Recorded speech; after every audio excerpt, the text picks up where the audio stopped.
Assalamualaikum warahmatullahi wabarakatuh.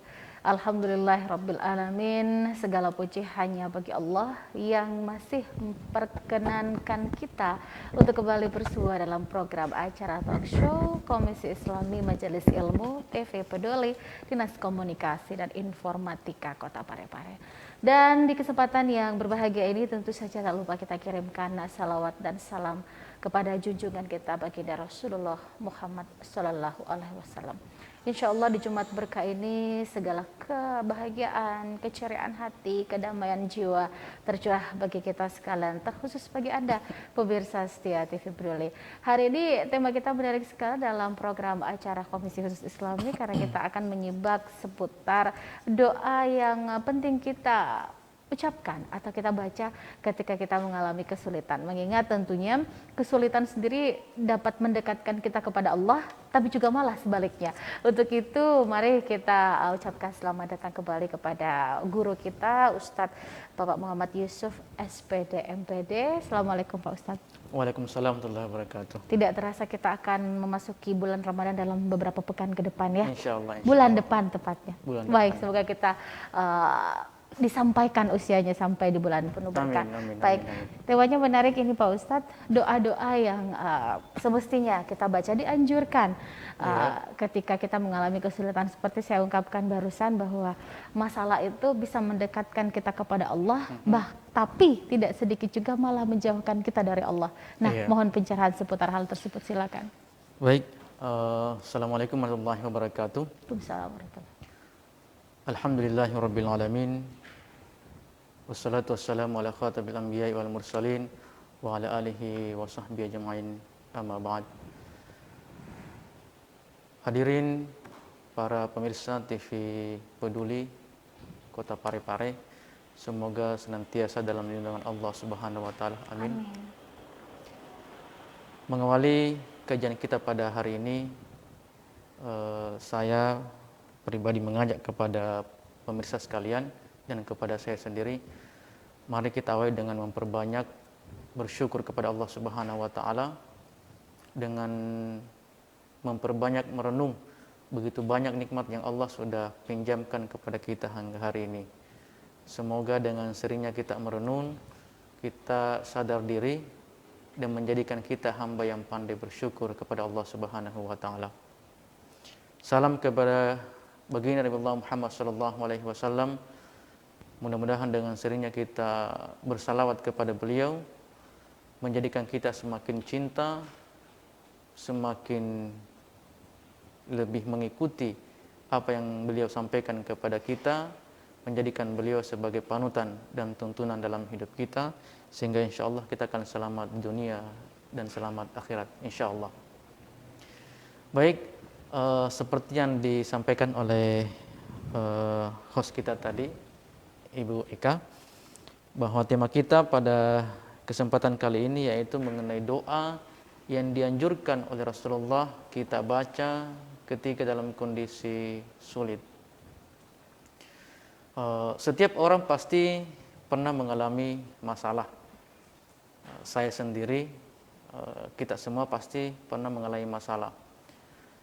Namun Rasulullah Sallallahu Alaihi Wasallam mengajarkan kepada kita untuk membaca doa agar supaya permasalahan yang kita hadapi, problematika kehidupan yang mungkin sekarang kita hadapi, bisa diberikan solusi, diberikan jalan keluar oleh Allah Subhanahu wa taala. Dalam sebuah riwayat diriwayatkan bahwa dari Sa'id Al-Khudri, beliau bercerita bahwa Rasulullah Sallallahu Alaihi Wasallam pernah suatu ketika masuk ke Masjid Nabawi. Kemudian beliau mendapati seorang sahabat bernama Abu Umamah. Ya, beliau ini adalah orang Ansar, orang Madinah asli. Dan Rasulullah melihat wajahnya tampak begitu resah, begitu pucat. Ya. Kemudian Rasulullah penasaran, kemudian mendekati dan bertanya, "Wahai Abu Umamah, mengapa wajahmu begitu pucat? Ya, mengapa wajahmu begitu tampak resah? kira-kira masalah apa yang kamu hadapi? Ya. Kemudian Abu Umamah menjawab, hazanun lazimatni wa duyun ya Rasulullah. Ya Rasulullah, saya punya masalah, yaitu permasalahan utang piutang. Ya, jadi Abu Umamah ini memikirkan masalah yang dihadapi, yaitu masalah utang. Jadi hikmah pertama yang kita dapatkan dari kisah ini, yaitu sahabat Rasulullah sangat hati-hati permasalahan utang piutang. Ya. Bahkan dalam Al-Quran, ya, ayat yang paling panjang dalam Al-Quran, satu halaman itu adalah ayat yang berkaitan dengan transaksi. Satu halaman penuh dalam surah Al-Baqarah itu membahas tentang transaksi. Masuk di dalamnya yaitu permasalahan jual beli dan utang piutang. Dan masalah utang ini, mengapa sahabat sangat hati-hati, diantaranya Umamah? Karena dalam sebuah riwayat lain dikatakan bahwa ketika ada seseorang yang meninggal, maka hal pertama yang harus dilakukan oleh ahli waris sebelum warisan itu dibagikan kepada ahlinya adalah dicek dulu, kira-kira si mayit ini, ya, apakah dia punya utang atau tidak? Ya, apakah dia punya utang atau tidak? Kalau dia punya utang, harus diselesaikan dulu utang yang dimiliki oleh si mayit atau almarhum almarhumah. Kemudian baru boleh diurus mengenai harta warisan dan selainnya. Baik, pemirsa sekalian, apa kata Rasulullah ketika mendengarkan jawaban dari Abu Umamah ini? Rasulullah berkata, afala u'allimuka kalaman, maukah aku ajarkan satu amalan, ya. Idza qultahu adhaballahu hammaka wa qada dainak. Jika kamu amalkan doa ini, maka Allah akan menghilangkan resahmu, ya, masalahmu, dan Allah akan memberikan solusi permasalahan utang piutang yang menimpamu. Tentu jawabannya Abu Umamah, tentu ya Rasulullah, saya sangat senang. Kemudian Rasulullah menjawab, kul idza asbahta wa amsayta Allahumma inni a'udzubika minal hammi wal hazni wa a'udzubika minal ajzi wal kasli wa a'udzubika minal bukhli wal jubni wa a'udzubika min ghalabatid daini wa qahrir rijal. Inilah doa yang diajarkan Rasulullah SAW kepada Abu Umamah. Apa yang terjadi, pemirsa sekalian? Setelah Abu Umamah mendengarkan doa yang diajarkan Rasulullah, kemudian dia amalkan doa ini, dia hayati doa ini, dia praktekkan, dia baca di sore hari dan di pagi hari. Setelah beberapa hari kemudian, beliau menghadap kepada Rasulullah dan berkata, ya Rasulullah, fa fa'altu dzalik. Aku telah melaksanakan atau mengamalkan doa yang kamu ajarkan. Fa adhaballahu anni hammi wa qada anni daini. Allah alhamdulillah telah menghilangkan perasaan sedih, masalah yang saya hadapi. Kemudian Allah telah memberikan solusi dari permasalahan utang piutang yang saya hadapi saat ini. Jadi inilah doa yang dianjurkan Rasulullah Shallallahu Alaihi Wasallam, yaitu ketika kita dalam kondisi susah, ada masalah yang kita hadapi, maka marilah kita mengamalkan doa ini. Buktinya Abu Umamah mengamalkannya dan Allah memberikan solusi dari permasalahan yang dihadapi. Kita akan bahas doa-doa tadi ini yang agak panjang ini, kita akan kaji dan kita dalami mengapa kira-kira doa ini begitu penting sehingga Abu Umamah diberikan solusi permasalahan yang dihadapinya oleh Allah Subhanahu wa taala. Baik. Ini sebenarnya kalau kita persoalan musibah sebenarnya, entah itu musibah, cobaan, atau mungkin kesulitan, sebenarnya kita tidak akan dewasa loh sebenarnya. Iya, Kita betul. tidak akan, saya yakin sekali bahwa tidak ada pelaut ulung yang lahir di air yang tenang. Semuanya Betul, pasti betul, sudah betul. diombak, badai, dan segala macam. Masalahnya di sini adalah ingin saya share dan juga mohon pencerahan dari Pak Ustadz bahwa sebenarnya kita harus tahu dulu ini sebenarnya saya sedang diuji gitu kan, atau karena memang saya sedang, udah semoga saja kita tidak dihukum seperti itu ya. Apakah kita sedang diuji untuk mengukur keimanan dan ketakwaan kita? Nah Betul, sebenarnya. betul, betul. Nah pertanyaan kemudian seperti ini, ketika kita mendapat ujian, yang paling gampang kita katakan adalah astagfirullah gitu kan, atau ya Allah gitu kan, pasti itu yang paling sederhana dan itu biasanya refleks diucapkan oleh teman-teman yang mungkin istilahnya kemudian mengingat Allah.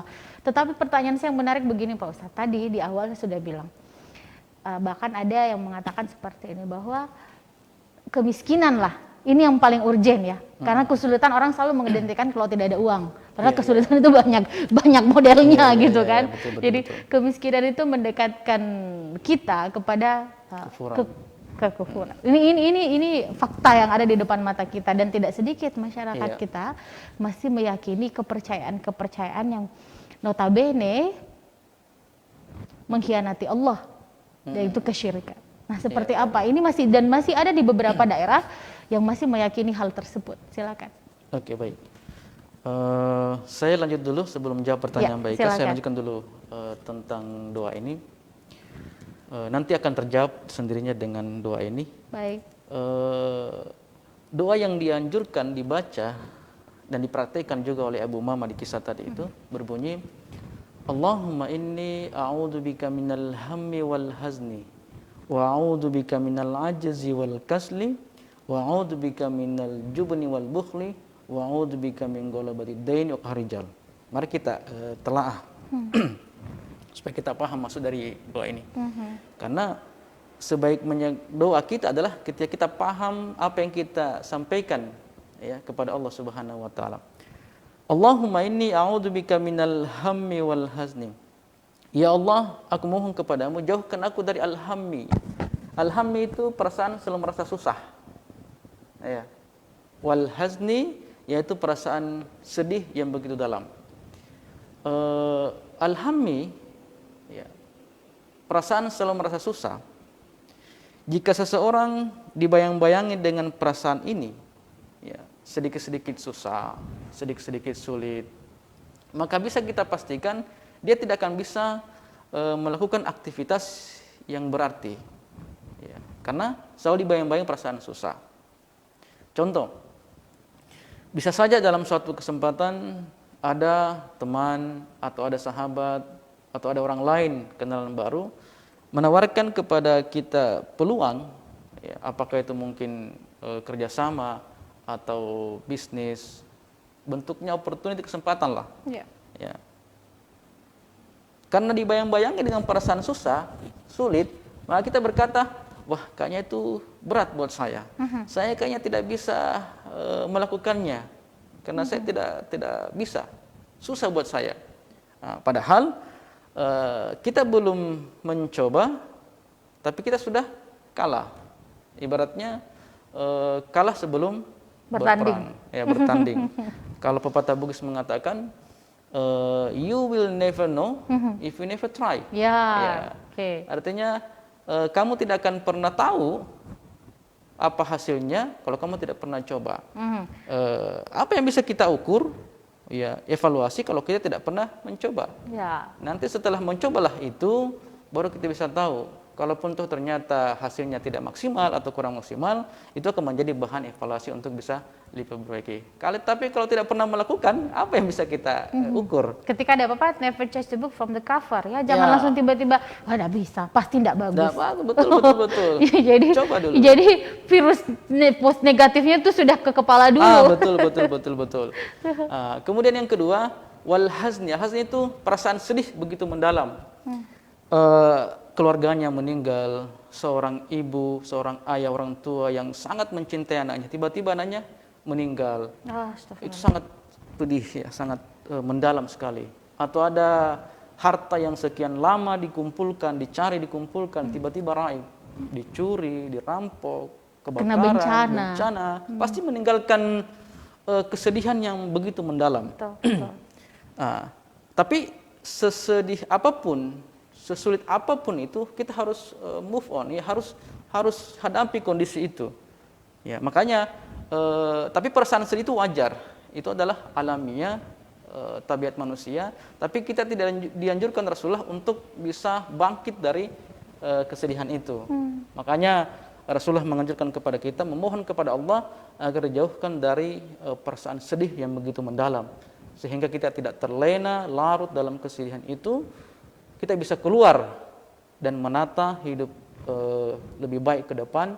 Kita move on dan perbaiki langkah kehidupan selanjutnya. Tidak hanya berdiam diri, meratapi, bersedih, karena itu tidak akan membuat kita bangkit. Ya. Ditambah lagi dengar di mobil atau di mana-mana sengaja request lagu-lagu galau, tambah jadi tambah galau, hujan gitu. lagi. Hujan lagi, aduh. Ya itulah kondisi yang banyak mungkin sekarang dihadapi oleh saudara-saudara kita. Ya kita mohonlah kepada saudara kita mungkin yang ditimpa musibah, bencana di beberapa daerah. Mungkin saatnya sekarang kita amalkan doa ini, semoga Allah. Karena gini, perasaan sedih itu naluriah. Tapi ada orang yang ketika sedih itu bukan terinspirasi dari kebaikan, maksudnya dari agama, tapi justru dari hal-hal yang negatif, bisikan-bisikan setan misalnya, ya hal yang negatif, sehingga membuat dia jatuh dalam depresi yang membuat dia semakin jauh kepada Tuhan. Yang seperti tadi yang Mbak Ika katakan, mengatakan bahkan menjustis Tuhan. Iya, di mana jalan Tuhan ini? Kenapa saya diuji bertubi-tubi seperti Kok ini? harus saya? Kenapa harus saya? Berarti Kenapa mintanya bukan orang lain.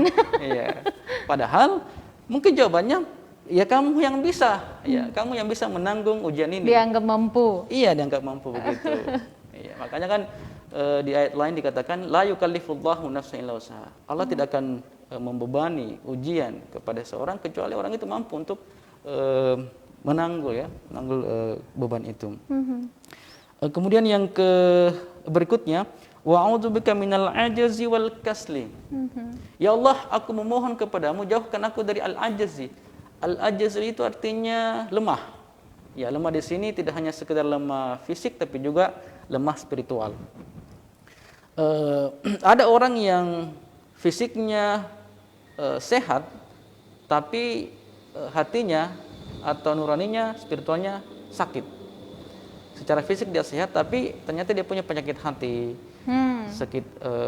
sering cemburu, iri hati, hasad, iya dan sebagainya. Ada orang fisiknya sakit, tapi hatinya sehat.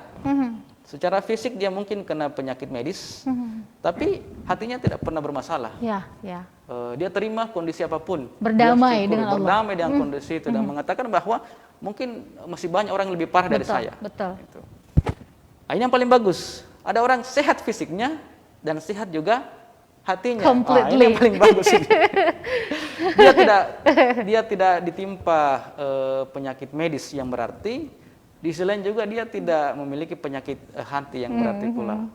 Yang parah adalah orang yang sudah kena penyakit medis, fisiknya bermasalah, hatinya juga bermasalah. Ini yang paling parah. Sudah fisik sakit, hatinya juga sakit. Aduh, nauzubillahi min dzalik.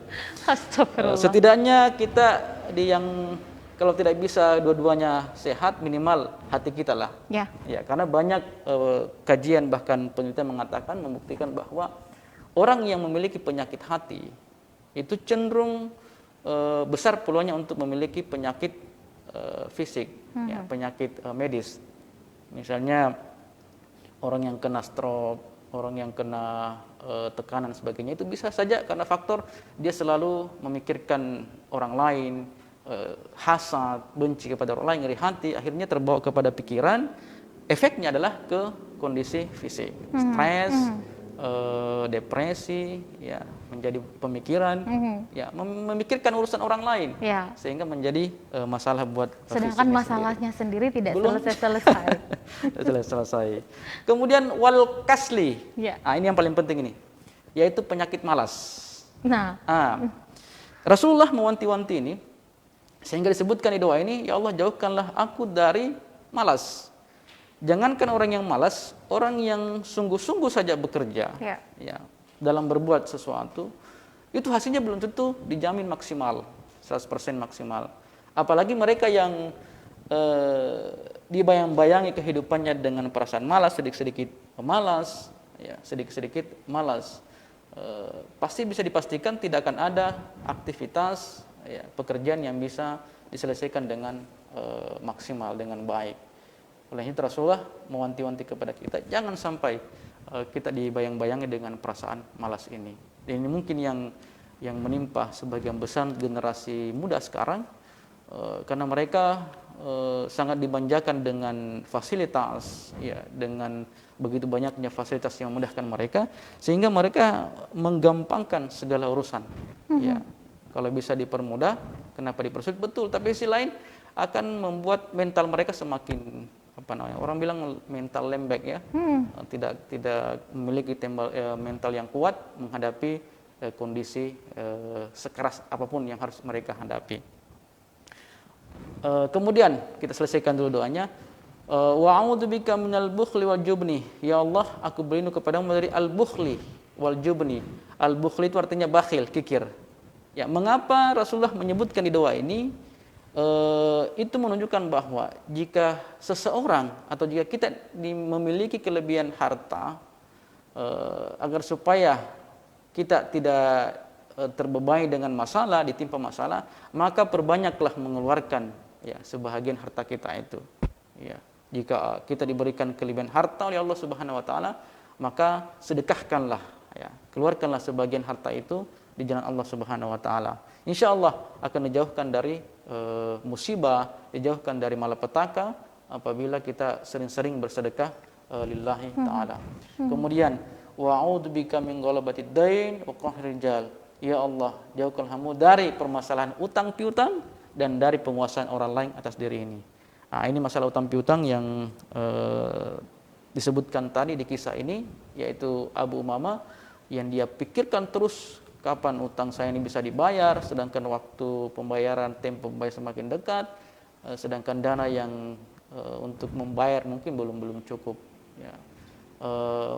Apa yang terjadi? Setelah doa ini diamalkan oleh Abu Umamah, dia menghadap kepada Rasulullah Sallallahu Alaihi Wasallam dan mengatakan, ya Rasulullah, aku telah praktekkan, aku amalkan doa itu, dan alhamdulillah masalah yang aku hadapi sudah terselesaikan, terutama masalah utang piutang. Pertanyaannya mungkin, apa hubungannya? Apa hubungannya doa ini dengan masalah yang dihadapi oleh Abu Umamah? Ya, utang piutang. Di mana kira-kira koneksinya, hubungannya, korelasinya? Ketika kita dalam kondisi terpuruk, ya, dalam kondisi masalah yang berat, depresi, biasanya akal kita itu susah untuk berpikir, ya, susah berpikir. Apa akibatnya? Kita tidak memiliki ide kreativitas, mentok, ya, tidak ada ide gagasan yang bisa kita tuangkan dalam kehidupan kita. Dan istilah anak milenial menjadi kaum rebahan. Rebahan. Kaum rebahan. Pokoknya apa-apa enaknya cuma rebahan, tidur, goleng-goleng. Iya. Dampaknya apa yang terjadi kemudian? Ya. Sedangkan kita tahu bahwa di zaman sekarang terutama ini yang paling mahal apa? Adalah ide, kan? Betul. Gagasan. Kalau kita lihat sekarang di fenomena milenial sekarang, banyak startup dan sebagainya itu, banyak usaha-usaha online dan sebagainya itu berawal dari apa? Ide, gagasan. Ya. Tapi ketika mereka yang punya masalah besar, depresi, itu tidak muncul idenya. Makanya ketika mengamalkan doa ini, ya Allah, coba kita hayati doa ini, jauhkanlah hambamu dari perasaan susah. Ya. Jauhkanlah hambamu dari perasaan sedih yang begitu dalam. Ini kan ketika orang merasa susah, maka tidak ada kreativitas. Orang sedih, dia akan susah untuk move on. Ya Allah, jauhkan hambamu dari malas, ya kan? Ketika orang malas, apa yang bisa diperbuat? Tapi ketika Allah menghilangkan, karena kita berdoa mohon kepada ya Allah, jauhkanlah hambamu dari perasaan susah, dari perasaan sedih, malas. Jika ketiganya ini saja Allah hilangkan dalam kehidupan kita, maka bisa dipastikan gagasan, ide dan sebagainya itu akan muncul. Sehingga ada sebuah buku yang menarik untuk dibaca. Buku ini aslinya berbahasa Inggris, berjudul The Law of Attraction, ya, artinya hukum ketertarikan. Intinya buku ini menjelaskan bahwa jika kita menyebar aura positif, ya, ke alam ini, maka akan berdampak berbalas pula dengan aura positif kepada kita. Maksudnya begini, jika kita selalu berpikiran positif, ya, kepada orang lain, kepada kondisi kita, ya, sekitar kita, maka akan berdampak positif juga kepada kita. Contoh dengan misalnya gini, kita sebagai pekerja lah misalnya di kantor, beda pasti tanggapannya orang kita hadir datang dengan senyuman, ya, cerah, ceria, dibandingkan dengan datang dengan wajah yang masam, cemberut, tampak ada masalah. Itu pasti responnya orang beda. Dari situ saja pasti orang bisa tahu bahwa oh, ini orangnya ceria, happy, ini orangnya punya masalah, bermuka masam. Seorang penjual ketika datang pelanggan, mari Bu silakan. Itu beda sekali ketika misalnya mereka datang, kita hanya mau beli apa, beli maki. Beda kalau kita sambung mereka. Nah, ini jadi pertanyaan, kenapa retail modern, franchise itu lebih laris meskipun sebenarnya mahal. Iya. Selamat datang, selamat belanja. Indomaret, maaf kita sebutkan merek, Alfamart itu memang diwajibkan kepada pegawainya, ya, karyawannya untuk mengucapkan itu.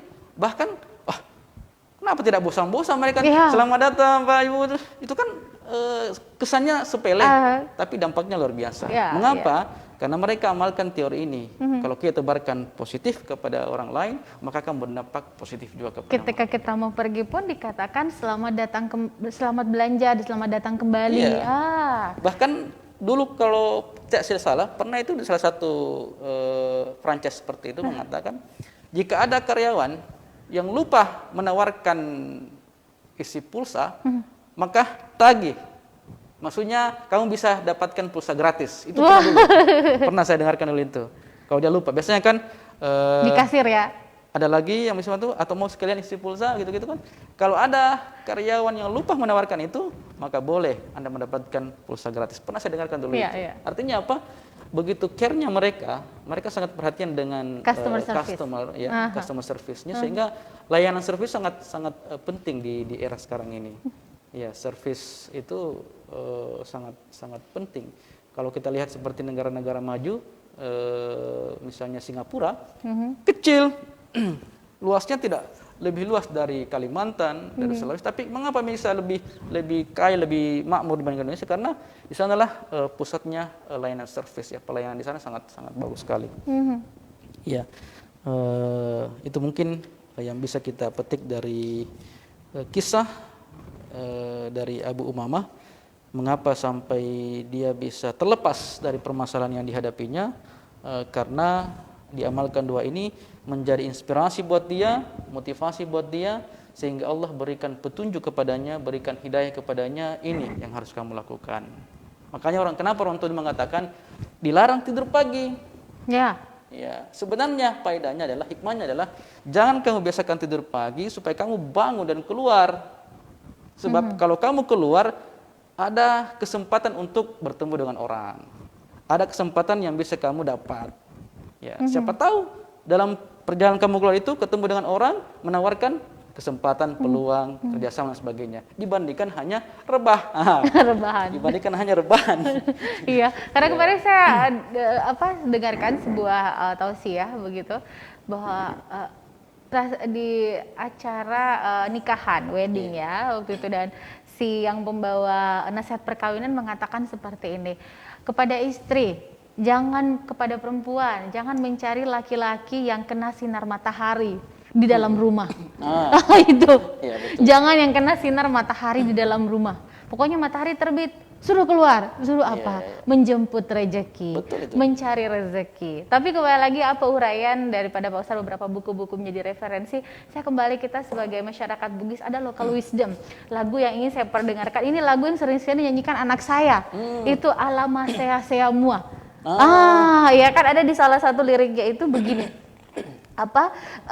Becu tak mitu nawak disiseng nareko batuani masusani. Nasabak maraja nawa-nawani endrengnya politoni kutue. Nah ini betul. jadi kalau kita sudah memang kecil itu yang kita harus diasah. Dan bersyukurlah kita sebagai umat muslim yang mana memang dari kecil Rasulullah pun mengajarkan kita ilmu itu memang harus dicari dari buayan hingga ke liang lahat. Jadi istilahnya jangan ada penyesalan, karena kalau sudah dewasa susah lagi. Akan sangat sulit belajar di waktu kecil seperti melukis di atas Betul. batu. Susah dirubah. Betul, dan ketika kita sudah dewasa seperti saya, ingatan sudah tidak bagus. Jadi kalau mau ikut lagi semasa, susah. Susah sekali. Betul. Baik, saudara, kita jeda dulu. Inspiratif sekali perbincangan ini. Hari ini kita Komisi Khusus Islami, tapi rasa-rasanya seperti kelas motivasi ya. Seperti oleh Pak Ustadz nih ya. Baik, saudara, saya masih akan segera kembali selepas ini.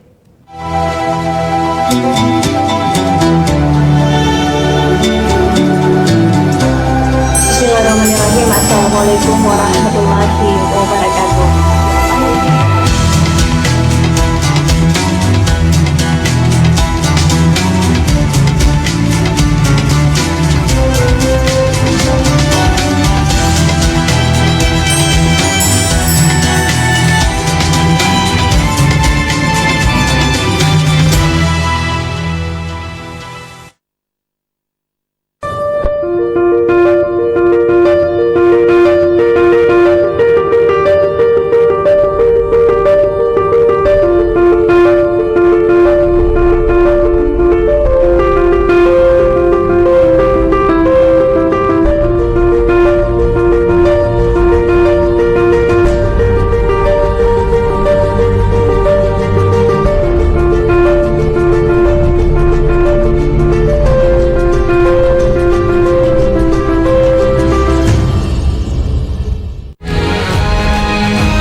Assalamualaikum warahmatullahi wabarakatuh. Saya Harmanika, Saya Sugiarto. saya Trianti Sulaiman. Saya Sultan Hasanah.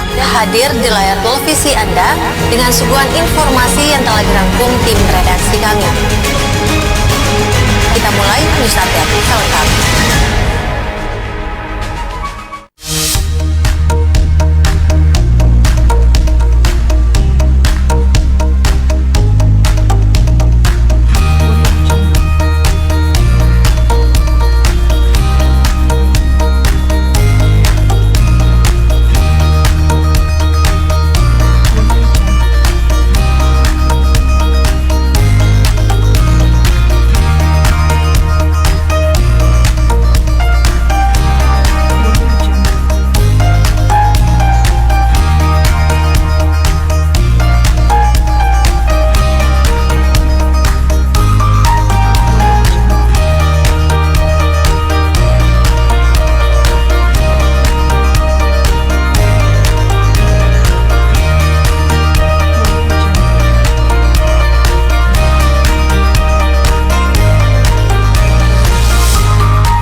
Baik, saudara pemirsa rahimakumullah yang dirahmati oleh Allah, di suasana Jumat berkah ini sejuk sekali suasana kita, begitupun saya harapkan hati kita juga ikut sejuk dan damai ya. Apalagi tema kita menarik sekali dibawakan oleh Ustadz Bapak Muhammad Yusuf ini, menenangkan buat saya.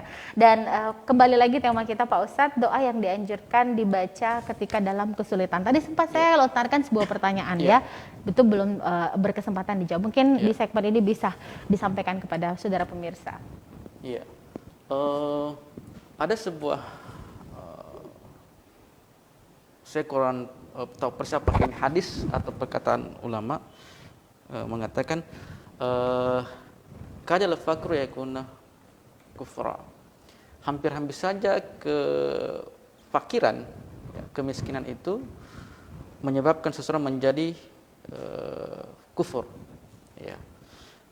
Kalau misalnya mengapa fenomena banyak orang yang menggadaikan keyakinannya, ya, menggadaikan keimanannya karena sebungkus Indomie yang dulu pernah tren, ya, di pedalaman-pedalaman, ya, itu mungkin disebabkan karena saking susahnya, ya, kehidupan ini, begitu susahnya kehidupan ini, sehingga ketika ada orang yang menawarkan untuk berpindah keyakinan dengan ditawari iming-iming bantuan dan sebagainya, mereka tidak bisa berpikir panjang, ya, terima saja karena memang kondisi mereka itu yang dibutuhkan, ya. Kondisi mereka membutuhkan bantuan, sehingga mereka rela, ya, rela menggadaikan keyakinan mereka. Dari fenomena ini sebenarnya kita bisa mengambil pelajaran bahwa Rasulullah sangat menginginkan kepada umatnya untuk bisa kuat, ya, kaya, mapan, ya, secara finansial dan secara spiritual tentunya, agar supaya tidak terjadi hal-hal seperti ini, ya. Sehingga dianjurkan memperbanyak doa ini, permasalahan-permasalahan yang kita hadapi bisa didapatkan solusinya, ya. Pertanyaan mungkin kenapa orang bisa miskin? Kenapa ada kaya dan miskin? Nah, ini mungkin pertanyaan yang klasik. Karena ada orang kaya sehingga disebut yang lainnya miskin, atau sebaliknya karena ada orang miskin disebut orang kaya. Yang menjadi pertanyaan sebenarnya, apa ukuran miskin dan kaya itu? Apakah miskin itu hanya karena tidak memiliki harta, tidak memiliki uang, ataukah kaya itu diukur hanya dengan memiliki materi saja? Ya, itu harus kita perjelas. Kalau ukurannya miskin itu tidak memiliki harta, tidak memiliki uang, yang lebih spesifik, masih banyak hal-hal yang lain yang bisa kita nilai yang tidak dimiliki orang lain, ya. Makanya dianjurkan kita itu memperbanyak bersyukur kepada Allah, mengucapkan alhamdulillah, karena oke lah, mungkin dari segi penghasilan kita tidak pas-pasan, tapi masih banyak rezeki yang lain. Betul. Kesehatan, betul, ya. Teman yang baik juga itu rezeki. Teman itu rezeki semua itu.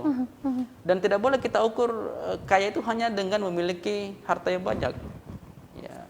Makanya saya pernah ditanya berkaitan dengan harta, Ustaz, apa doa yang kau inginkan kepada Allah berkaitan dengan harta? Saya katakan, saya tidak pernah berdoa untuk menjadi orang kaya, tapi saya mohon kepada Allah, ya Allah, cukupkanlah apa yang saya butuhkan.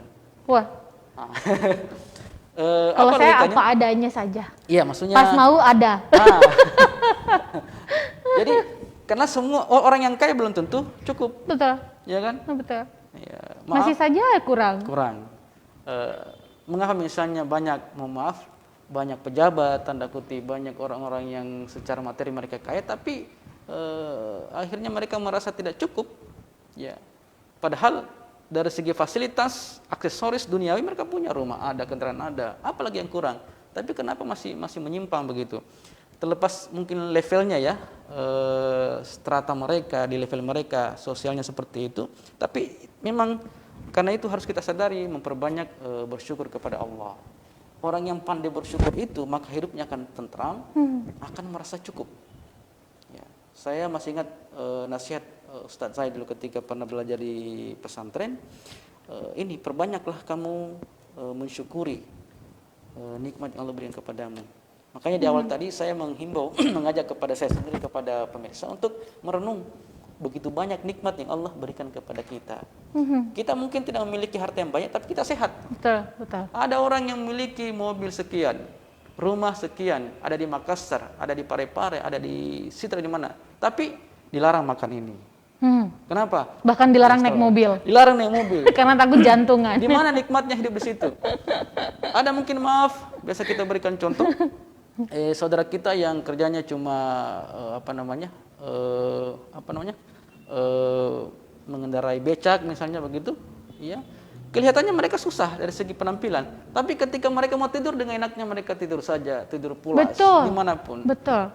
Nyenyak sekali. Nyenyak tidurnya. Itu pun cuma di atas becak, postur tidur pun tidak senyaman di atas spring bed, tapi mereka bisa menikmati tidur itu dengan santai. Ada orang, sebenarnya banyak kisah saya sebenarnya, cuma mungkin waktunya mepet. Ada bahkan orang yang sampai dicerita itu dikisahkan 3 hari dia tidak bisa tidur karena banyaknya harta yang dia miliki, banyak usahanya, sehingga dia tidak bisa tidur. Dipikirkan terus bagaimana kalau misalnya ada yang masalah, ada yang rampok, ada yang curangi, ada pegawainya yang bermasalah dan sebagainya. Akhirnya ditanya sama temannya, saya mohon tolong ini, saya mohon solusi, bagaimana caranya supaya saya bisa tidur? Bayangkan, untuk tidur saja dia bertanya kepada temannya. Dikasihlah dia solusi. Ini, saya kasih satu solusi, tapi ini agak susah. Apa itu? Kamu datang ke pelosok yang di sana tidak ada jaringan, ya, bahkan tidak ada lampu, ya, listrik, hanya dinyalakan dengan apa? Pelita. Dia lakukan itu. Dia sampailah, singkat cerita, dia sampai di sebuah desa pedalaman, betul tidak ada jaringan di sana. Akhirnya tidak berfungsi HP-nya. Kemudian juga lampu di sana tidak ada. Ya. Ketika dia tanya, dia masuk di sebuah rumah, dia permisi, mohon izin untuk bisa bermalam di situ selama 3 hari. Singkat cerita, dia bermalam di situ. Hari pertama, baru jam 8 malam sudah tidur. Kenapa? Tidak ada lampu, matikan. Dan tidak ada kegiatan. Tidak ada kegiatan, hening sekali. Alhamdulillah, besoknya dia bersyukur sekali karena bisa tidur nyenyak. Hari kedua pun begitu, hari ketiga pun akhirnya begitu. Singkat cerita, dia pamitlah kepada tuan rumah ini. Yang menarik di sini kisahnya, dia katakan sebelum pulang, terima kasih banyak kepada tuan rumah, Bapak Ibu, karena saya diberikan kesempatan untuk bisa menginap di sini. Alhamdulillah, saya sudah bisa tidur. Maaf, sebenarnya saya datang ke sini karena saya tidak bisa tidur di rumah saya. Ya, begitu banyaknya yang harus saya pikirkan, sehingga saya sudah kurang lebih 3 hari tidak bisa tidur. Sebelum pulang dikasihlah bingkisan ucapan terima kasih berupa amplop kepada tuan rumah. Pulanglah orang ini. Yang menjadi masalah adalah si tuan rumah ini. Ketika dia buka amplop itu, kaget dia, isinya 10 juta. Seumur hidupnya belum pernah memiliki uang sebanyak itu, cash sebanyak itu. Akhirnya berembuk dengan istrinya, ini uang 10 juta mau diapakan ini?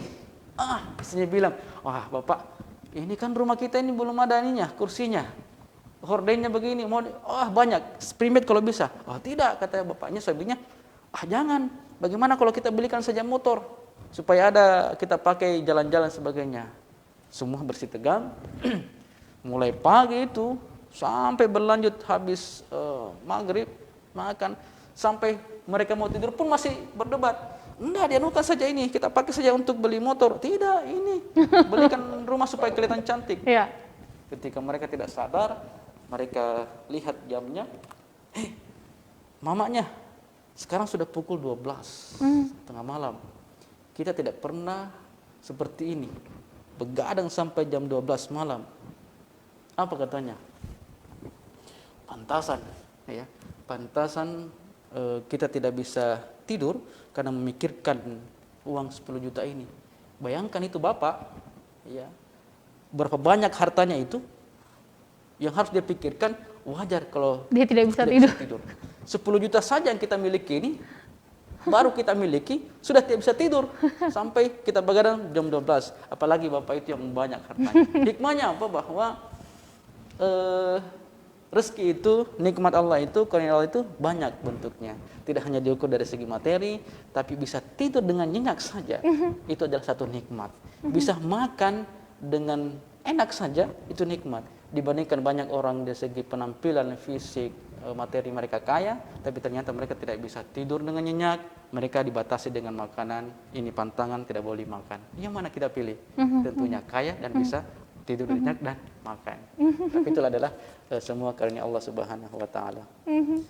Baik. Jadi kalau kita mau akumulasikan semuanya pemaparan Pak Ustadz guru kita ini, bahwa sebenarnya sama dengan orang-orang, ketika hati kamu susah, resah, gelisah, kadang-kadang ada yang bikin status Pak Ustadz izin mengatakan kurang piknik.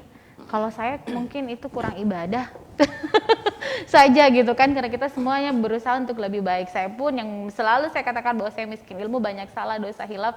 Setiap hari ketika melihat sesuatu yang bagus, ini pesan almarhumah ibu saya bahwa komitaki anu madeceng, melihat orang kaya, rumahnya bagus, karirnya hebat, apa yang kau katakan dalam hatimu?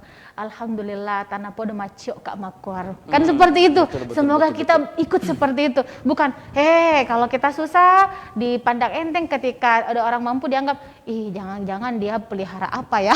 Kan gitu ya.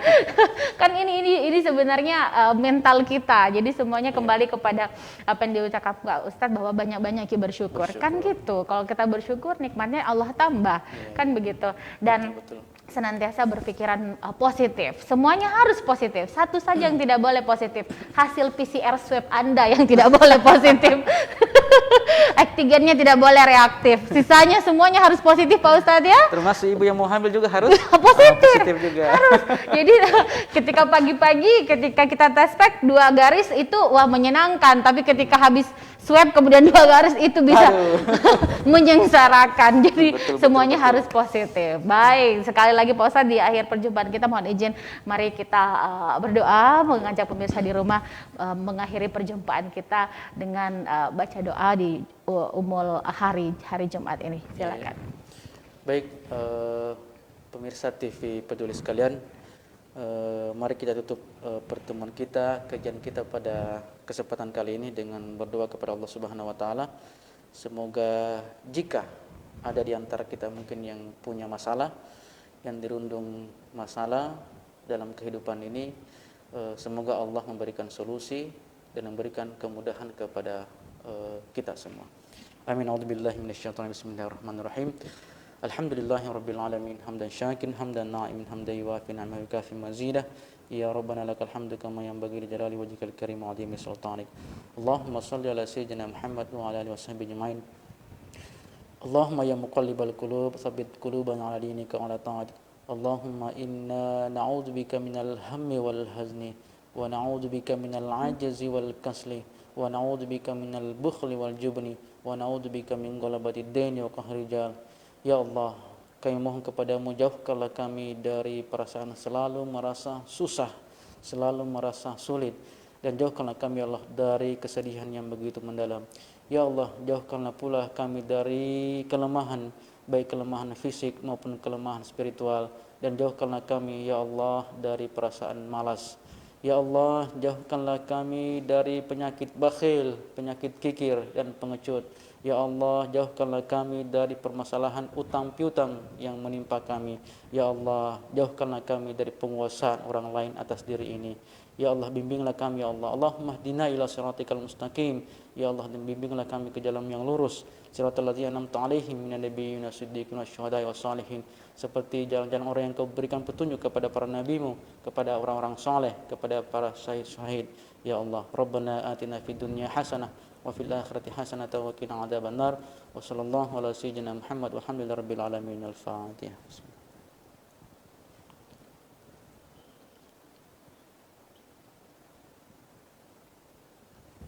Alhamdulillah rabbil alamin. Alhamdulillah, syukurillah. Wah, ini sebuah pertemuan yang menyenangkan. Ini baru season 1 ya Pak Ustadz ya. Insya Allah di kesempatan yang lain ada season 2. Karena memang sebenarnya masyarakat saat ini itu tidak butuh diajari, karena sebenarnya lebih pintar ya, banyak Iya. sumber-sumber referensi yang bisa digali. Tapi masyarakat kita itu butuh pencerahan. Pencerahan, dan semoga saja apa yang disampaikan pada kesempatan yang berbahagia ini dapat mencerahkan hati dan pikiran kita, senantiasa berpikiran positif. Apapun itu, tidak akan ada daun yang jatuh pun itu tidak akan terjadi jikalau tidak Allah izinkan. Betul. Ya. Jadi istilahnya segala sesuatu yang sedih, duka, sengsara, bahagia, nangis dan seterusnya, alangkah saya izin Pak Ustadz, saya tuh appreciate sekali dan saya membaca sebuah quote bahwa berbahagialah seseorang yang tidak memposting kesedihannya di media sosial. Jadi ini salah satu sebenarnya, kalau sedih biarkan Allah yang menjadi tempat curhat terbaik, bukan di Facebook ataupun di Instagram. Oke, saya sudahi, ini sebenarnya menarik sekali ya pertemuan kita. Saya terima kasih sekali lagi buat guru kita, motivator kita pada pagi hari ini, Bapak Ustadz Muhammad Yusuf SPD MPD, insya Allah berkenan hadir lagi untuk Anda dalam Majelis Ilmu Tihibudole. Saya mewakili teman-teman yang bertugas mengucapkan terima kasih. Selamat menyambut akhir pekan bersama keluarga tercinta. Wabillahi taufiq wal hidayah. Wassalamualaikum warahmatullahi wabarakatuh. Sampai jumpa. Waalaikumsalam warahmatullahi wabarakatuh.